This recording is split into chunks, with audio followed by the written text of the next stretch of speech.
Hello learners, एक बार फिर आपका स्वागत है आपके इस चैनल लर्न एफएनबी में। दोस्तों, पिछले वीडियो में हमने अल्कोहलिक बेवरेजेस के बेसिक के बारे में सीखा था और वीडियो के बीच में मैंने आपसे एक सवाल पूछा था कि फर्मेंटेशन में जो ईस्ट यूज़ होती है उसका नाम क्या है। तो उसका नाम है सैक्रोमाइसीस सेरेवेसी और जिन 3 लोगों ने उसका सही जवाब दिया है उनके नाम हैं सक्षम, अंकित एंड अल्तमश। आपको बहुत सारा थैंक यू सो मच और आगे भी पार्टिसिपेट करते रहिएगा। देवराज और अक्षय को भी मैं स्पेशल थैंक्स बोलूँगा उनके अगावे के रिसर्च के लिए। दोस्तों, आज के वीडियो में हम बात करेंगे अल्कोहल प्रोडक्शन के अगले स्टेप के बारे में, जिसे डिस्टिलेशन बोलते हैं, जो मेनली 2 वेज से करा जाता है, which is with the help of pot still and patent still. आज का जो हमारा टॉपिक है वो होगा पॉट स्टिल और उसके बेसिक्स।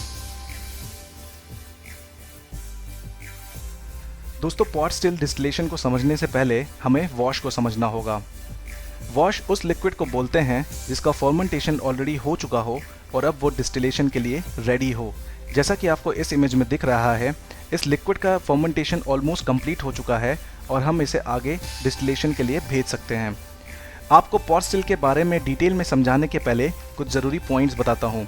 चाहिए तो ये पॉइंट्स आप नोटबुक में लिख लीजिए या स्क्रीनशॉट ले लीजिएगा। पॉट स्टिल में 2 मेन पार्ट्स होते हैं जिन्हें स्टिल और कंडेंसर बोलते हैं।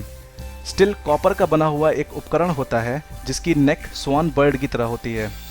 स्टिल के भी 2 पार्ट्स होते हैं जिन्हें वॉश स्टिल और स्पिरिट स्टिल बोलते हैं।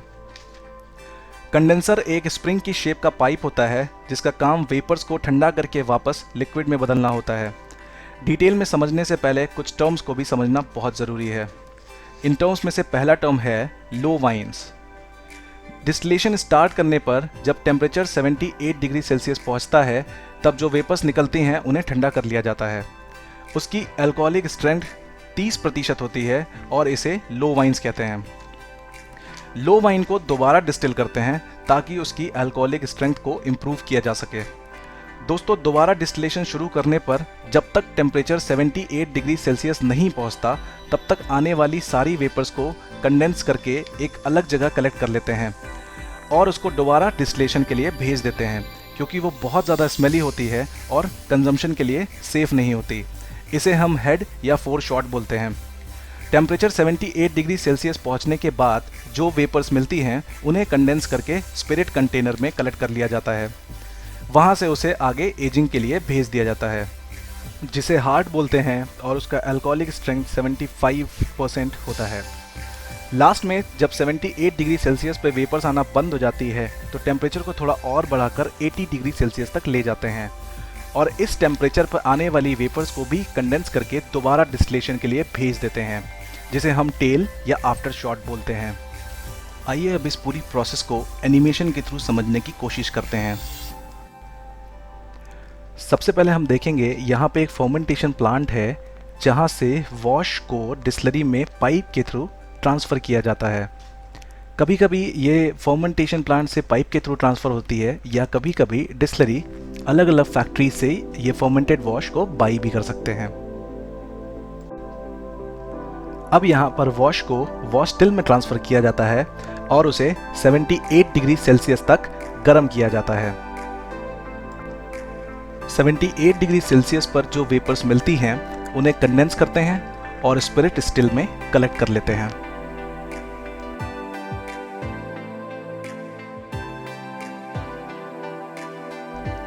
अब पहले से कलेक्ट किए हुए हेड और टेल को स्पिरिट स्टिल में डिस्टिलेशन के लिए भेज देते हैं और इस मिक्सचर को दोबारा गर्म करना शुरू कर देते हैं।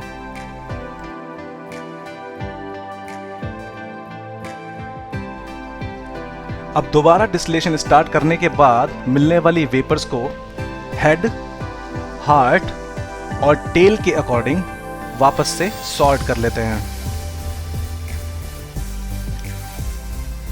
हार्ट मिलने के बाद उसे एक जगह स्पिरिट कलेक्टर में कलेक्ट कर लेते हैं और वहाँ से उसे पंप करके बड़े बड़े प्लांट और टैंकों में स्टोर कर लिया जाता है। हेड और टेल को वापस से डिस्टिलेशन के लिए भेज दिया जाता है।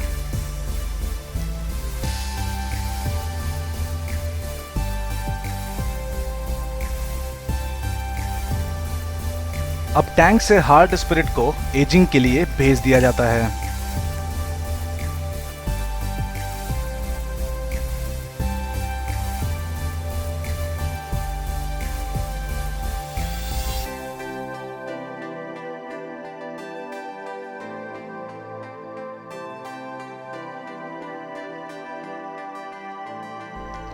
दोस्तों अब आपको मुझे बताना है कि एजिंग के लिए जो बैरल्स यूज़ होते हैं वो कौन सी वुड से बने होते हैं और वही स्पेसिफिक वुड ही क्यों यूज़ होती है उन्हें बनाने में।